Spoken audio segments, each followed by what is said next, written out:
गोपालपुर निर्वाचन मंडली विभिन्न पंचायत रे गोपालपुर विधायक मान्यवर प्रदीप पाणिग्राही द्वारा पंचायत गुड़िकर एकाधिक प्रकल्पर उद्घाटन एवं भित्तिप्रस्तर स्थापन हो जाइछि। प्रथमे विधायक नुआ खजुरिया ठारे 3 लाख टंका व्यय कोठघर, पुराणा खजुरिया ठारे 14 लाख टंकार 2 गोटी अंगनवाड़ी गृह, सेहिपरि बुरुकुदी ठारे अंगनवाड़ी गृह 6 लाख टंका अनुदान रे अंगनवाड़ी गृह, फुलटा ठारे 3 लाख व्यय कल्याण मंडप, फुलटा ठारे 25 लाख व्यय धान खड़ा आदि विधायक उद्घाटन करथिले। सेहिपरि केलुआपल्ली ग्राम रे थिबा स्वास्थ्य केन्द्र सभागृह को 15 लाख टंका व्यय उद्घाटन करिबा सह तुकुठारू 14 लाख व्यय अंगनवाड़ी गृह,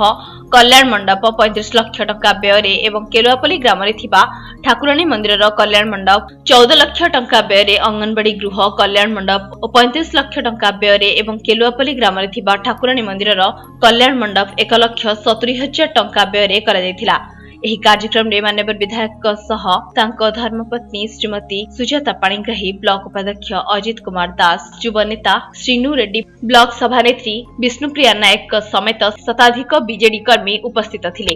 रंगेलुंडारू धर्मेंद्र रावल रिपोर्ट, स्वस्तिक न्यूज।